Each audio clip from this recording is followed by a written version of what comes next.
বিসমিল্লাহির রহমানির রহিম। শুরু করছি প্যাথোলজির পরবর্তী লেকচারটি রেসপিরেটরি সিস্টেমের।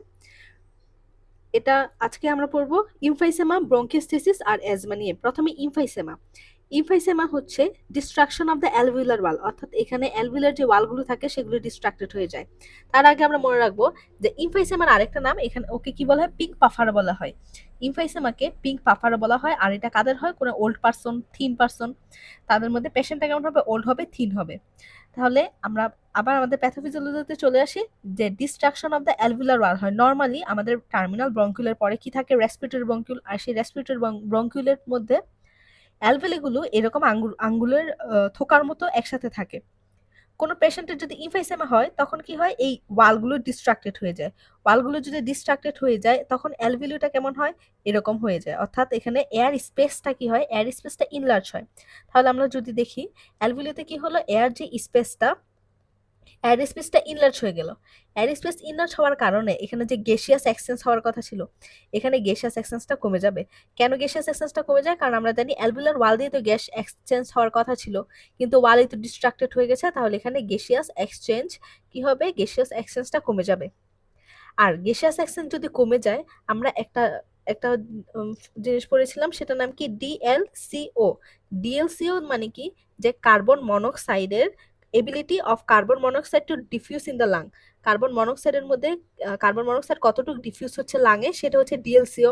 আর এই ডিএলসিও মানে কি? মেনলি এটা দিয়ে আমরা কি বুঝাই? গ্যাসিয়াস এক্সচেঞ্জটা কেমন হচ্ছে সেটা আমরা দেখতে পারি। তাহলে যেহেতু ইমফাইসেমাতে গ্যাসিয়াস এক্সচেঞ্জটা কমে যায়, তাহলে ডিএলসিও কি হবে? এখানে ডিএলসিওটাও কমে যাবে। ডিএলসিও কমার সাথে সাথে আর কি হবে, যে আমাদের যে লাংয়ের মধ্যে কি বললাম, যে অ্যালভিউলিগুলো কিন্তু ডিস্ট্রাক্টেড হয়ে গেল, যার কারণে আমাদের যে ইলাস্টিক রিকোলাই ছিল, ইলাস্টিক রিকোলাই এখানে লস হবে। ইলাস্টিক রিকোলাই কেন লস হয় সেটা পরে আরেকবার ডিটেলসে দেখাবো। আমরা এখানে দেখি যে রিকোলি যে ছিল, রিকোলি, সেই ইলাস্টিক রিকোলিটা কেমন হয়? লস হয়। যদি ইলাস্টিক রিকোলাইটা লস হয়, তাহলে ওই লাংটাকে এক্সপান্ড করাটা বেশি সহজ হবে নাকি কোলাপস করাটা বেশি সহজ হবে? তাহলে এই লাংটাকে আমরা খুব ইজিলি এক্সপান্ড করতে পারবো, অর্থাৎ কম প্রেসার দিয়ে আমরা, কম প্রেসার বা কম স্ট্রেস দিয়ে আমরা একে বেশি এক্সপান্ড করতে পারবো। তাহলে এর জন্য আমরা যে জিনিসটা পড়েছি সেটা ছিল কমপ্লায়েন্স। তাহলে এখানে কি হবে? লাংয়ের যে কমপ্লায়েন্সটা, সেটা কমপ্লায়েন্সটা বেড়ে যাবে। মানে অল্প প্রেসারে লাংটা বেশি এক্সপান্ড করবে, কারণ ওর হচ্ছে রিকোলা কমে গিয়েছে। তাছাড়া এখানে আমরা কি পাবো? এখানে হচ্ছে যে অ্যালভিউলের মধ্যে যে ব্লাড ভলিউম ছিল, পালমোনারি যে ছোট ছোট ক্যাপিলারি গুলো, সেই ক্যাপিলারির মধ্যে যে ব্লাডের যে ভলিউমটা, সেই ভলিউমটা কমে যাবে।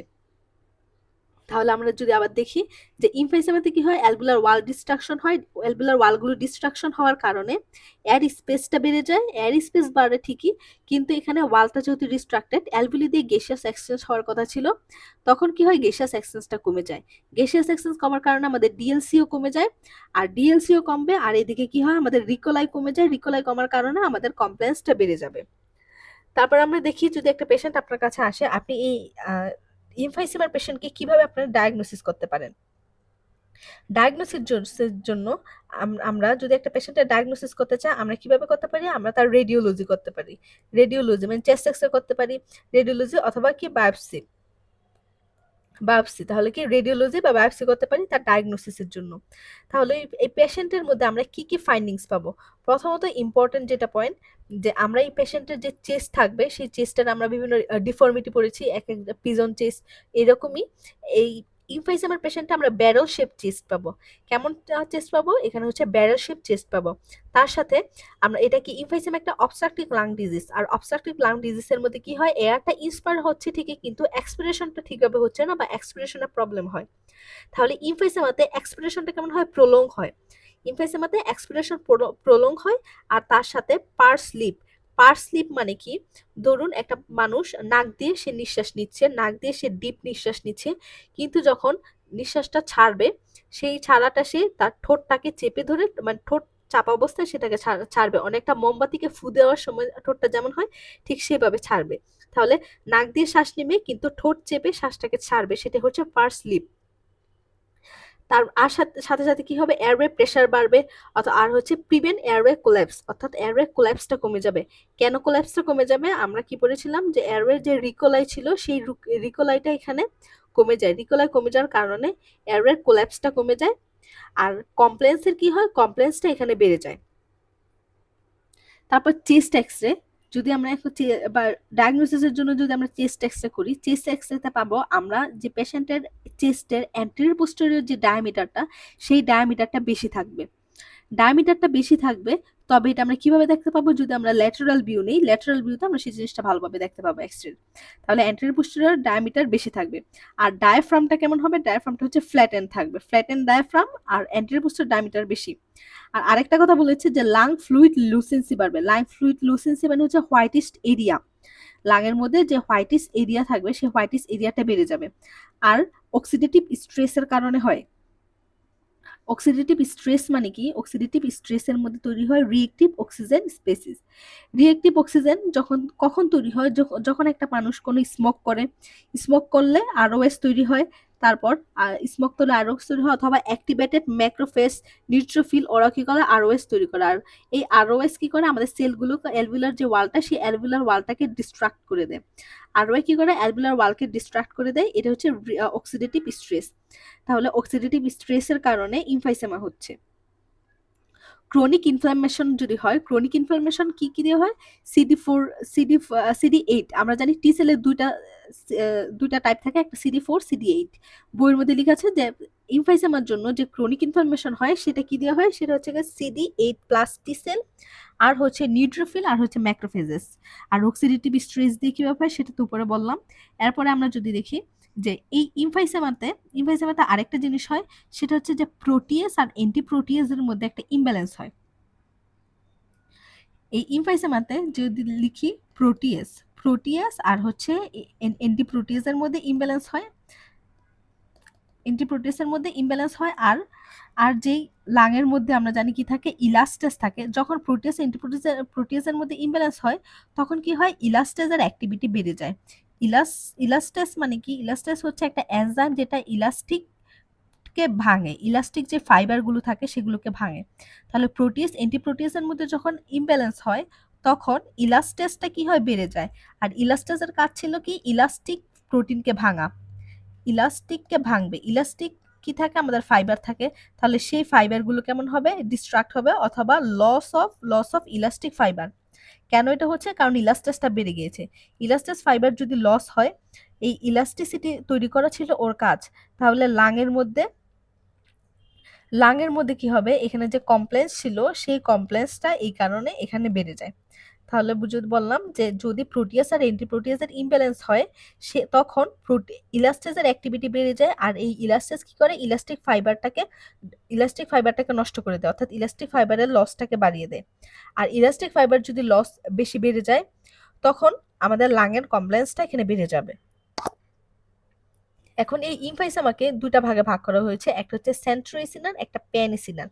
সেন্ট্রোএসিনাল কি আর প্যানিসিনাল কি? সেন্ট্রো মানে হচ্ছে এখানে ইমফাইসেমাটা কোনটা অ্যালভিউলগুলো ইফেক্টেড হবে? এখানে যে আমাদের টার্মিনাল ব্রঙ্কিউলের পরে যে রেসপিরেটরি ব্রঙ্কিউল ছিল, সেই রেসপিরেটরি ব্রঙ্কিউল ইফেক্ট হবে। কিন্তু এরপর অর্থাৎ এখানে প্রক্সিমাল পার্টটা হবে, অর্থাৎ ডিস্টাল পার্টটা ইফেক্টেড হবে না। আর প্যানিসিনাল, প্যান মানে কি? পুরো, এই ওয়ার্ডটা দিয়ে পুরো বোঝায়। তাহলে এখানে সবগুলোই ইনভলভ হবে। তাহলে আমরা যে চিত্রে দেখি যে এটা প্রথমটা হচ্ছে আমাদের একটা নর্মাল রেসপিরেটরি ব্রঙ্কিউল, যেখানে অনেকগুলো অ্যালভিউলি দেখানো হয়েছে। তারপরে নর্মালের পরে যেটা সেন্ট্রোএসিনাল, সেটাকে দেখুন প্রক্সিমাল পার্টটা ইফেক্টেড হয়েছে, কিন্তু ডিস্টাল পার্টটা কিন্তু ওকে, ডিস্টাল পার্টে কিন্তু কোনো ইফেক্ট আসে নাই, সেটা কি? সেন্ট্রোএসিনাল। আর যেটা হচ্ছে প্যানিসিনাল ইমফাইসেমা, এখানে কিন্তু সবগুলো অ্যালভিওলি রেসপিরেটরি ব্রঙ্কিউল কিন্তু এখানে ইফেক্টেড হয়ে গিয়েছে। তাহলে এটা আমরা মনে রাখবো, সেন্ট্রোএসিনালের মধ্যে প্রক্সিমাল পার্ট ইফেক্টেড হয়, ডিস্টাল পার্টকে স্পেয়ার করে। তাহলে বইয়ের মধ্যে বলেছে effect respiratory bronchioles while sparing the distal alveoli. আর প্যানিসিনালে কি হয়? পুরোটা ইনভলভ থাকবে। তাহলে সেন্ট্রোএসিনালে পুরোটা শুধু প্রক্সিমাল পার্ট ইফেক্টেড হচ্ছে। আর এটা মোস্টলি কার সাথে ইফেক্টেড? এটা হচ্ছে টোবাকো, যারা হচ্ছে স্মোকার, টোবাকোর সাথে ইফেক্টেড। কেন? টোবাকোর মধ্যে আমরা জানি কি হয়? রিয়েক্টিভ অক্সিজেন স্পেসিস, আর রিয়েক্টিভ অক্সিজেন স্পেসিস কি করে? অ্যালভিওলিগুলোকে ডিস্ট্রাকশন করে দেয়। তাহলে যদি টোবাকো মানে কি? একটা সিগারেট, যারা সিগারেট বা স্মোক করে, সিগারেট থেকে কি বের হয়? ধোঁয়া বের হয়। আর ধোঁয়া কোন দিকে যায়? উপরের দিকে যায়। তাহলে ধোঁয়া উপরের দিকে যায়, তাহলে এই সেন্ট্রোএসিনালের মধ্যে আপার লোব ইনভলভ হয়। তাহলে সেন্ট্রোসিনারের মধ্যে আমরা মনে রাখবো আপার লোব ইনভলভ হয়। তাহলে প্যানিসিনারের মধ্যে ঠিক তার অপোজিটটা অর্থাৎ লোয়ার লোব ইনভলভ হবে। তাহলে এখানে আমরা এটাই মনে রাখবো সেন্ট্রোসিনারের জন্য এখানে ডিস্টাল পার্টটাকে স্পেয়ার করে টোবাকো অ্যাসোসিয়েটেড আর আপার লোব ইনভলভ থাকে। আর প্যানিসিনারে বললাম, প্যানিসিনারের মধ্যে কি বললাম যে প্যানিসিনারে হচ্ছে লোয়ার লোব ইনভলভ থাকে আর হোল হোল মানে পুরোটা এখানে ইফেক্টেড হয়, রেসপিরেটরি ব্রঙ্কিউল অ্যালভিল ইফেক্টেড হয়। এটা কেন হয়? Alpha 1 anti trypsin deficiency, anti trypsin deficiency হলে। এখন আলফা 1 এন্টি ট্রিপসিন কি এটা আমরা এখন দেখি। যদি একটা লাঙের মধ্যে কি হয়, ইনফ্লামেশন হয়, লাঙের মধ্যে যদি ইনফ্লামেশন হলে কি হয়, সেখানে কি আসবে, নিউট্রোফিল আসবে। নিউট্রোফিলের কাজ হচ্ছে, নিউট্রোফিল কি করে, প্রোটিয়েজ তৈরি করে।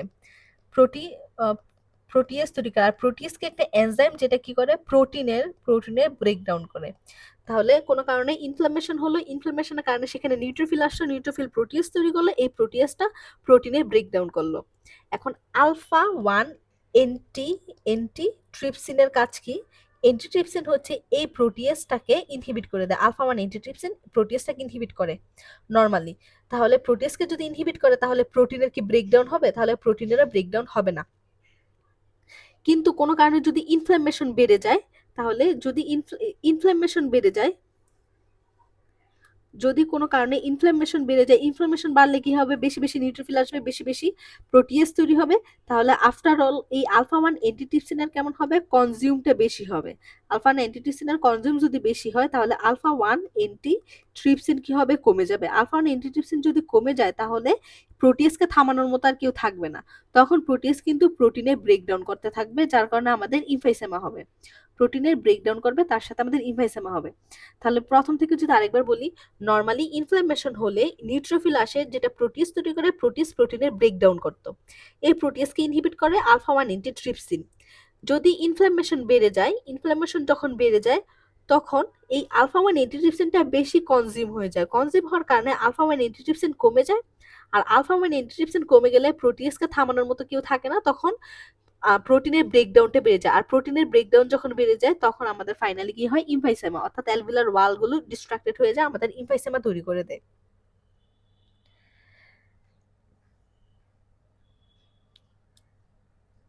এরপরে এরপরে আমরা যেটা পড়বো সেটা হচ্ছে, তাহলে ইমফাইসেমা থেকে এই পয়েন্টগুলো আমরা মনে রাখবো, যেখানে ব্যারেল শেপ চেস্ট থাকে, অ্যান্টেরিয়র পোস্টেরিয়র ডায়ামিটারটা বেড়ে যায়, আমরা চেস্ট এক্সরে দিই, তাহলে এটাকে আরেকটা কি বলে, পিঙ্ক পাফার বলে। ইমফাইসেমা হচ্ছে দুইটা, সেন্ট্রোসিনাল প্যানিসিনার। সেন্ট্রোসিনারে আপার লোব ইনভলভ হয় আর টোবাগোর সাথে অ্যাসোসিয়েটেড, আর প্যানিসিনারে লোয়ার লোব ইফেক্টেড হয়, যেটা আলফা 1 অ্যান্টিট্রিপসিন ডিফিসিয়েন্সির কারণে হয়। এরপরে আমরা পড়বো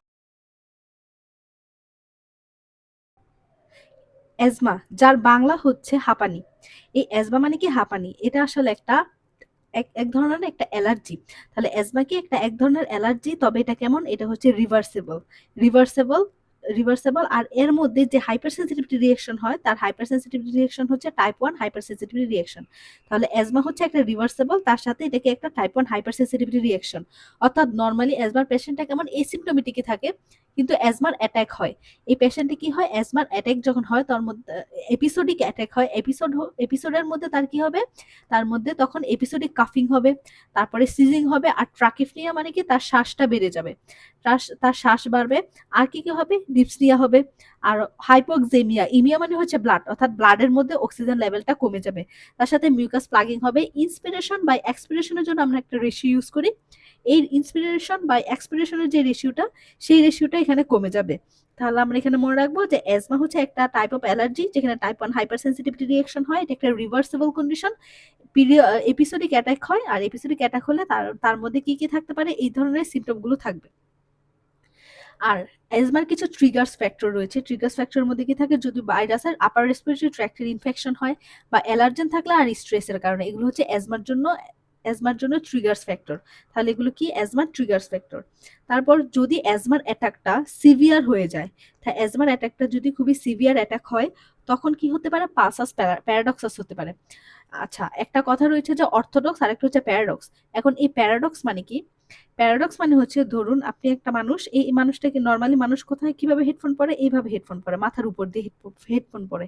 কিন্তু কেউ যদি হেডফোনটা এভাবে না পরে নিচে দিয়ে পড়লো, থুতনি দিয়ে পড়লো, তখন কি সে কিন্তু নর্মাল ট্রেডিশন মানলো না, তাহলে বি পার্সনটা কিন্তু নর্মাল ট্রেডিশন মানলো না। সো প্যারাডক্সাস হচ্ছে এই বি পার্সন, অর্থাৎ প্যারাডক্সাস মানে যেখানে নর্মাল ট্রেডিশন মানবে না, নর্মালি যেটা হওয়ার কথা ছিল সেটা হবে না। তাহলে এটা কখন হয়? যখন কেউ নর্মালি, আমরা একটা নর্মাল পার্সনের কথা হিসাব করব, একটা নর্মাল পার্সন যখন ইন্সপিরেশন করে, ইন্সপিরেশন করলে কি হবে, তার ভিতরে শরীরের মধ্যে ভেনাস রিটার্ন, হার্টের মধ্যে ভেনাস রিটার্নটা বেড়ে যায়। ভেনাস রিটার্ন যখন বেড়ে যায় তাহলে হার্টের কি হবে, কার্ডিয়াক আউটপুট বাড়বে, কার্ডিয়াক আউটপুট বাড়বে, তারপরে ফাইনালি কি তার বিপি বাড়বে। এটা হচ্ছে একটা নর্মাল মানুষের ক্ষেত্রে কি হয় তার হিসাব। কিন্তু পালসাস প্যারাডক্সাসের কি হয়, যখন কেউ ইন্সপিরেশন করে, ইন্সপিরেশনের মধ্যে ব্লাড প্রেশার এখানে বাড়ার কথা ছিল, বরং এখানে ব্লাড প্রেশার না বেড়ে কমে যায়। তাহলে সিস্টোলিক বিপি 10 মিলিমিটার অফ মার্কারির কম বা তার সমান যদি কমে যায়, সিস্টোলিক বিপি হচ্ছে এত কমে যায়, তখন সেটা কি পালসাস প্যারাডক্সাস। তাহলে পালসাস প্যারাডক্সাসের পরে পড়বো যে আসলে এর প্যাথোফিজিওলজিটা কি হয়। কোনো একটা অ্যাজমার মধ্যে যে ব্রঙ্কিগুলো থাকে সেই ব্রঙ্কিগুলো কেমন হয়, হাইপার রেসপন্সিভ হয়। ব্রঙ্কিগুলোতে হচ্ছে হাইপার রেসপন্সিবল হয়, আর সেখানে রিভার্সেবল, হাইপার রেসপন্সিভ তার সাথে সেখানে রিভার্সেবল ব্রঙ্কো কনস্ট্রিকশন হয়। আমরা মনে রাখবো এখানে কি হয়, রিভার্সেবল ব্রঙ্কো কনস্ট্রিকশন হয়। আর যে স্মুথ মাসেল ছিল আমাদের ওইখানে, সেই স্মুথ মাসেলের মধ্যে কি হয়, হাইপারট্রফি অথবা হাইপারপ্লাসিয়া, অর্থাৎ টোটাল কাউন্ট অফ সেল বাড়বে অথবা সেইখানে এগুলো বড় হয়ে যাবে, হাইপারট্রফি বা হাইপারপ্লাসিয়া হবে। তাহলে এটা হচ্ছে স্মুথ মাসেল মধ্যে গেল। যদি আমরা হিস্টোলজি করি, হিস্টোলজিতে আমরা কি পাবো, কুশমান স্পাইরাল। কুশমান স্পাইরালটা আসলে কি, প্রোডাক্টিভ কফ তৈরি হলে, প্রোডাক্টিভ কফ তৈরি হবে, সেই প্রোডাক্টিভ কফের মধ্যে যে মিউকাসটা আসবে সেই মিউকাসটা কেমন হবে, স্পাইরাল শেপ মিউকাস। প্রোডাক্টিভ কফের মধ্যে স্পাইরাল শেপ মিউকাস আসবে, সে এটাকে বলছে কি, কুশমান স্পাইরাল। তাহলে এখানে আমরা কুশমাল স্পাইরাল পাবো। আর কি পাবো, আরেকটা পাবো হচ্ছে চারকোট লেডেন ক্রিস্টাল। চারকোট লেডেন ক্রিস্টাল মানে সে এখানে চারকোট, আমরা এটা মনে রাখবো, চারকোট লিডেন ক্রিস্টাল। এই ক্রিস্টালে এখানে কি হয়, যে ইউসিনোফিল কাউন্ট এখানে কিন্তু বেড়ে যাবে, ইউসিনোফিল বেড়ে যাবে, হেক্সাগোনাল হবে আর ডাবল পয়েন্টেড হবে। ইউসিনোফিল বেড়ে যাবে। আর আর কি কি কি কি বাড়তে পারে, যদি আমরা বলি যে এখানে একটা অ্যান্টিবডি বাড়ে, কোন অ্যান্টিবডিটা, সেটা হচ্ছে আইজিই অ্যান্টিবডি বাড়ে, যেহেতু এটা অ্যালার্জির সাথে রিলেটেড, সেটা আমরা মনে রাখতে পারি আইজিই একটা অ্যালার্জির সাথে রিলেটেড একটা অ্যান্টিবডি। তাহলে এখানে অ্যালার্জি, আইজিই বাড়বে, মাস্ট সেল বাড়বে, আর হচ্ছে ইউসিনোফিল বাড়বে। এগুলো যদি বাড়ে, ইউসিনোফিল বাড়লে এখানে আমরা জানি যে এখানে কি হচ্ছে, যে ডিস্ট্রাকশন হচ্ছে, যেটা হচ্ছে কুশমান স্পাইরাল। এই কুশমান স্পাইরালের মধ্যে বইয়ের দিকে যদি একটু খেয়াল করেন, বইয়ে লেখা আছে যে শিড এপিথেলিয়াম, বলা হয়েছে কি এপিথেলিয়াম, এখানে শিড হয়। কেন শিড হয়, এখানে কি হয়, শিড এপিথেলিয়াম, শিড এপিথেলিয়াম। এখানে এপিথেলিয়ামটা কেন শিড হয় বা ডিস্ট্রাকশন হয়, সেটা হয় হচ্ছে ইউসিনোফিলের জন্য। কারণ ইউসিনোফিলের একটা কাজ হচ্ছে, ও কি করে, মেজর বেসিক প্রোটিন তৈরি করে। এই মেজর বেসিক প্রোটিনের কাজ হচ্ছে, ও কি করে, কিল হেলমেনথিস প্রোটিন, হেলমেনথাস প্রোটিন, হেলমেনথাস প্রোটিনকে কি করে, হেলমেনথাসের ইনফেকশন হলেও কিন্তু ইউসিনোফিল বেড়ে যায়। তাহলে ইউসিনোফিল কি করে, মেজর বেসিক প্রোটিন তৈরি করে, যেটা হেলমেনথাস প্রোটিনকে কিল করে। তাহলে এখানে যদি আমাদের ইউসিনোফিল কাউন্ট বেড়ে গিয়েছে, তাহলে কি হবে, মেজর বেসিক প্রোটিনও বেড়ে যাবে। আর মেজর বেসিক প্রোটিনের কাজ কি, মেজর বেসিক প্রোটিন কিন্তু এখানে ডিস্ট্রাকশন করে, যার কারণে এপিথেলিয়ামের শিড হয়ে যাবে। যদি বলে যে আমরা তাহলে কিভাবে অ্যাজমার ডায়াগনোসিস করব, অ্যাজমার ডায়াগনোসিসের জন্য আমরা করতে পারি যে স্পাইরোমেট্রি। স্পাইরোমেট্রি একটা টেস্ট, স্পাইরো স্পাইরোমেট্রি, স্পাইরোমেট্রি করতে পারি। আর কি করতে পারি, এখানে মিথিকোলিন চ্যালেঞ্জ, মিথিকোলিন টেস্ট, এগুলো আমরা করতে পারি, প্লাস মাইনাস মিথিকোলিন, স্পাইরোমেট্রি, মিথিকোলিন চ্যালেঞ্জ। তাহলে আমরা এখানে স্পাইরোমেট্রি হচ্ছে এর ডায়াগনোসিস। এখন যদি আসি যে স্পাইরোমেট্রি, কারো যদি অ্যাজমার পেশেন্ট হয়, অ্যাজমার পেশেন্টে আমরা কখনোই আমরা এখানে বিটা ব্লকার ইউজ করব না। তাহলে অ্যাজমার পেশেন্টের জন্য কি কন্ট্রা ইন্ডিকেটেড কি, বিটা ব্লকার, বিটা ব্লকার এখানে কন্ট্রা ইন্ডিকেটেড। আর অ্যানসিড, অ্যানসিড যে হাইলি কন্ট্রা ইন্ডিকেটেড এমন না, কিন্তু অ্যানসিড হচ্ছে আমরা অ্যাজমার পেশেন্টে ইউজ করি না। কেন ইউজ করি না, কারণ অ্যাজমাটা কি করে, ব্রঙ্কো কনস্ট্রিকশনটাকে আরো বাড়িয়ে দেয়। কিভাবে বাড়ায় সেটা আমরা দেখি, যে নর্মালি আমাদের কি থাকে, সেলের মধ্যে কি থাকে, ফসফোলিপিড থাকে। এই ফসফোলিপিড কি করে, ফসফোলিপেজ A2 নামক একটা এনজাইম আছে, সেই ফসফোলিপেজ A2 দিয়ে অ্যারাকিডোনিক অ্যাসিড তৈরি করে। এই অ্যারাকিডোনিক অ্যাসিড দুইটা পাথওয়ে দিয়ে যায়, একটা হচ্ছে লক্স পাথওয়ে আর একটা কি কক্স পাথওয়ে। এই লক্স পাথওয়ে আর কক্স পাথওয়ে দিয়ে কি তৈরি করে, যেটা লক্স পাথওয়ে দিয়ে যায় সেটা কি করে, লিউকোট্রিয়েন্টস প্রোডাকশন করে, আর কক্স পাথওয়ে দিয়ে প্রোস্টাগ্ল্যান্ডিন তৈরি করে। এখন এই অ্যানসিড কি করে, এই অ্যানসিড হচ্ছে কক্স পাথওয়েটাকে ইনহিবিট করে দেয়। অ্যানসিড কি করে, কক্স পাথওয়েটাকে ইনহিবিট করে দেয়। কক্স পাথওয়ে যদি ইনহিবিট হয়, এই পাথওয়েটা চলছে না, তাহলে অ্যারাকিডোনিক অ্যাসিড কিন্তু লিকুইড ট্রিয়েন্স বেশি বেশি তৈরি করবে। তাহলে অ্যারাকিডোনিক অ্যাসিড লিকুইড ট্রিয়েন্স যখন বেশি বেশি তৈরি করে, লিকুইড ট্রিয়েন্সের কাজ হচ্ছে ব্রঙ্কো কনস্ট্রিকশন করা। তাহলে এমনিতেই এই অ্যাজমার পেশেন্টের ব্রঙ্কো কনস্ট্রিক্ট হয়ে আছে, এর মধ্যে যদি আমরা যদি এই কাজ করি তাহলে তো তার আমরা অ্যাজমাটা আরো সিভিয়ার হবে, অ্যাজমা আরো বেড়ে যাবে। এজন্য আমরা এখানে অ্যানসিডটা ইউজ করি না। তাহলে তাহলে এখানে ট্রিটমেন্টটা কি হবে, আমরা এই অ্যাজমার পেশেন্টের মধ্যে এমন একটা ড্রাগ ইউজ করব কি স্টেরয়েড ড্রাগ ইউজ করি। এই স্টেরয়েড ড্রাগগুলো কি করে, ফসফোলিপেজ A2 কে ইনহিবিট করে দেয়। এই স্টেরয়েড ড্রাগ হচ্ছে ফসফোলিপেজ A2 কে ইনহিবিট করে দেয়, যার কারণে এই পাথওয়েতে লিকুইড ট্রেন প্রোডাকশনটা কমে যায়। তাহলে অ্যাজমার পেশেন্ট আমরা স্টেরয়েড ইউজ করি, আর হচ্ছে অ্যানসিড ইউজ করি না, আর এদিকে হচ্ছে বিটা ব্লকার ইউজ করি না।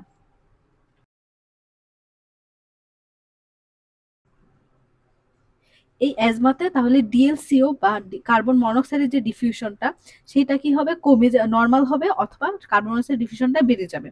পরে যে ডিসিজটা সেটা হচ্ছে ব্রঙ্কিওস্টেসিস। এই ব্রঙ্কিওস্টেসিসের জন্য আমরা ইম্পর্টেন্ট একটা পয়েন্ট মনে রাখবো, এখানে হাফ কাপ মিউকাস তৈরি হবে, অর্থাৎ এখানে মিউকাস খুবই বেশি তৈরি হবে।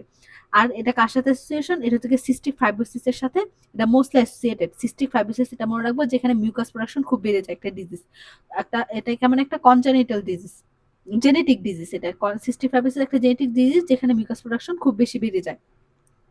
আর যে পার্মানেন্ট আমাদের যে এয়ারওয়ে গুলো রয়েছে, পার্মানেন্ট সেই এয়ারওয়ে কেমন হবে, ডাইলেটেশন হবে, পার্মানেন্ট ডাইলেটেশন হবে এয়ারওয়ে, আর তার সাথে লস অফ এয়ারওয়ে টন হবে।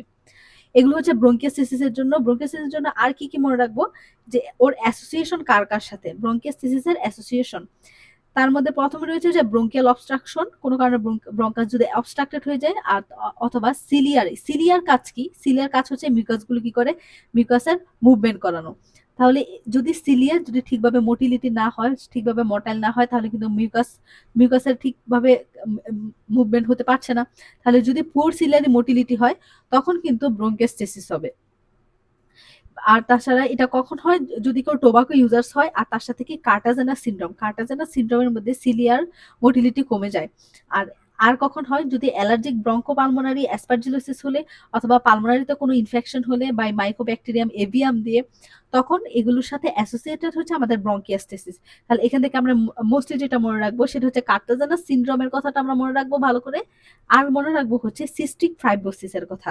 সিস্টিক ফাইব্রোসিস আর হাফ কাফ মিউকাস, এই তিনটা কথা এখানে most important. Kartagener syndrome, cystic fibrosis আর হাফ কাফ মিউকাস। তাহলে এগুলো হচ্ছে আজকের ক্লাস। তাহলে ফার্স্ট এডের অন্যান্য সিস্টেমের ক্লাসগুলো পেতে আপনারা হচ্ছে আমাদের হোয়াটসঅ্যাপে এই নাম্বারে যোগাযোগ করতে পারেন। তাছাড়া হোয়াটসঅ্যাপে